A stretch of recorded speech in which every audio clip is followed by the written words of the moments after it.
오늘의 제 채널에 있는 것은 마크롱을 대적하는 르펜이 있기 때문입니다. Vous serez considéré comme un citoyen irresponsable, un sous-citoyen comme l'a suggéré Emmanuel Macron. C'est maintenant que notre avenir se décide. Le présent est loin de nous rassurer, mais nous pouvons encore changer. Et comptez sur moi, sur nous, pour vous défendre et poser les bonnes questions qui dérangent. Par le port du masque et de protection, la reconnaissance faciale actuellement promue par le régime chinois comme un outil de gestion sanitaire est également un outil de contrôle politique de ces minorités ethniques. Enfin, le gouvernement chinois poursuit en 2020 le déploiement de son système de crédit social. Les individus aux notes trop basses peuvent subir des restrictions quant aux possibilités de postuler à certains emplois, d'inscrire leurs enfants dans certaines écoles, voire de prendre des transports en commun. Pouvez-vous nous en dire plus, ou pour nous rassurer surtout, en nous confirmant que ce passeport sanitaire européen, qui rentrera dans ce portefeuille européen d'identité numérique, respectera les libertés individuelles de nos concitoyens et que l'Union européenne ne suit pas le modèle de contrôle social chinois?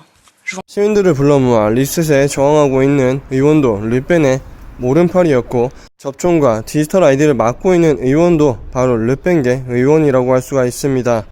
And therefore, I led the team that did the contract and negotiations with the European Commission. Thank you very much. Thank you very much. I have to limit the time. Sorry. 2.5 minutes. You didn't answer the question about the pricing. Oh, sorry. Okay, do you want me to we'll come back to that. Come back to that. Regarding, sorry. Price. Oh, price. Okay, right. Sorry. Honestly, it's on my notes. I understand you've talked a lot of pricing and thrown out a lot of prices, but from our point of view, we cannot discuss pricing. Pricing is confidential. And from that point of view, I know, again, you're going to be very frustrated. I can see it in your faces. You're going to be very frustrated with my answer. But pricing is confidential. And from that point of view, I am not able to have a conversation with you. Parce que vous avez bien vu, nous avions tous des questions très précises et à chaque fois c'était oui mais non en fait ça je peux pas vous en parler, le prix je peux pas en parler, le contrat je ne peux pas en parler, les SMS je ne peux pas en parler. Donc en fait j'ai envie de dire mais pourquoi elle était là? Je regrette qu'elle n'ait pas parlé de ses effets secondaires puisque je suis venue avec des chiffres précis, des sources précises. Ce sont les sources de la pharmacovigilance sur le produit Pfizer, l'agence médicale du médicament européen. Eux aussi ont un rapport très précis sur les effets secondaires de Pfizer. Mes chers amis, je souhaitais revenir avec vous sur un sujet qui nous concerne tous, nous, les citoyens du XXIe siècle, perdus dans la jungle numérique qui grandit chaque jour un peu plus autour de nous. Ce sujet, c'est la protection de vos données les plus intimes. Utilisateurs d'Internet, nous devenons chaque jour plus dépendants des GAFAM, les géants de la Big Tech américaine, qui finissent par détenir un véritable pouvoir sur nos vies de citoyens français et européens. L'Union européenne s'est mise en tête de nous protéger face à ces nouveaux défis numériques. La Commission européenne nous propose la création d'un portefeuille européen d'identité numérique, afin de faciliter nos vies, évidemment. D'ici 2030, les principaux services publics devraient être disponibles en ligne. Tous les citoyens européens devraient avoir accès à leur dossier médical et 80% devraient pouvoir utiliser une solution d'identification électronique. Une fois dans le système, nous n'aurons plus besoin de carte d'identité, de carte bancaire, de carte de transport. Nous montrerons un QR code qui sera scanné par un policier ou un agent de sécurité. Puis s'ouvrira l'ère du marché des objets connectés où nous disposerons de bracelets électroniques et montres connectées que nous aurons juste à faire biper devant les bornes automatiques. Plus besoin de faire la queue, un bip, on passe et la vie continue. Et l'étape d'après, un tatouage, une puce sous la peau? Ne souriez pas. En Suède, une entreprise a déjà commencé à implanter sous la peau des volontaires des microchips, c'est-à-dire des micropuces électroniques qui contiennent les données du pass sanitaire qui est devenu un pass vaccinal.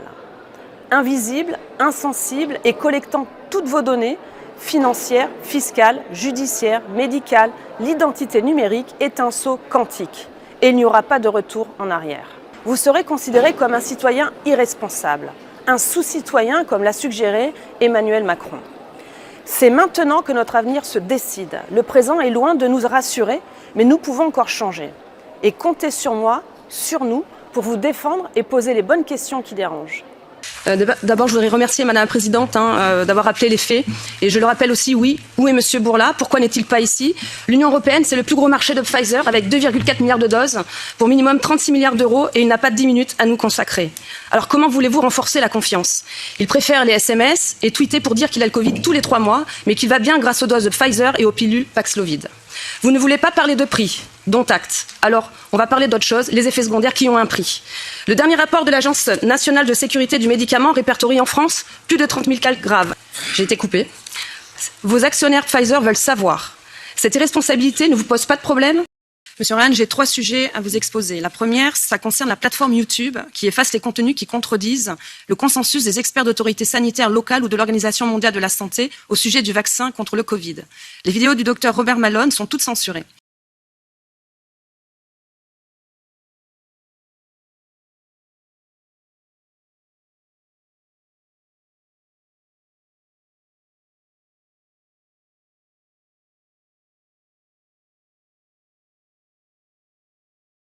Est-ce que l'entreprise YouTube a-t-elle contacté l'OMS pour décider quels contenus doivent être censurés en ce qui concerne les myocardites ?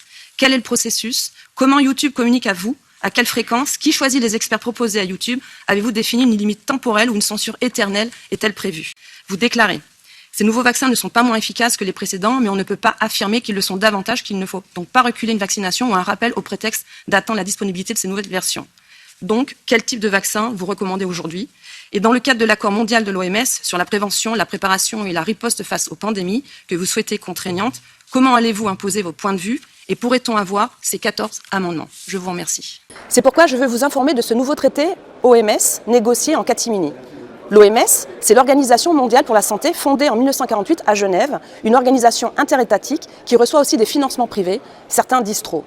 C'est difficile de comprendre comment l'OMS organise son budget, mais on sait que la fondation défiscalisée de Bill Gates, par exemple, a financé en 2020-2021 les programmes de l'OMS directement et indirectement via Gavi à hauteur d'environ 1 milliard d'euros, soit 10 fois la contribution de la France. À l'OMS, la fondation Gates est particulièrement visible sur les budgets des activités vaccins ou planification stratégique. En 2018, près de la moitié des contributions volontaires du budget des équipes des négociations de traités entre États étaient financées par la fondation Gates. Ce qui nous ramène à ce traité en préparation. L'élaboration d'un accord mondial sur la prévention, la préparation et la riposte face aux pandémies a été lancée par le président du Conseil européen, le Belge, Charles Michel, lors du Forum sur la paix de Paris en novembre 2020. La négociation a formellement débuté en décembre 2021 avec un secrétariat de l'OMS. Ce travail est effectué en parallèle à une potentielle révision du règlement sanitaire international qui existe depuis 2005. Les négociations ont débuté réellement en février dernier, avec une étape cruciale en décembre 2022 et une conclusion qui sera soumise à la 77e Assemblée mondiale de la santé en 2024. Évidemment, l'objectif est louable. Mieux riposter face à la prochaine pandémie. En situation d'urgence, il faut compter sur soi-même. Aide-toi, le ciel t'aidera. Est-ce que l'idée derrière cet accord mondial, ou dans la révision des règles sanitaires internationales, est de créer une sorte de loi contraignante pour les États signataires qui ratifient la Convention ? Ce serait alors la fin de la souveraineté dans un domaine régalien. Après le numérique, l'énergie, la nourriture, puis l'armée, allons-nous aussi accepter de subir cela pour la santé ? Déjà que ce gouvernement méprise nos infirmières, nos hôpitaux et nos anciens, il y a un flou sur ce sujet qui est négocié. Lors de son audition au Parlement européen, le 27 octobre, le représentant de l'OMS, Michael Ryan, a refusé de communiquer aux parlementaires le texte des 14 amendements en discussion. Alors je vous le demande, est-ce qu'on est encore en démocratie quand des bureaucrates non élus refusent de communiquer un projet de loi aux élus du peuple ?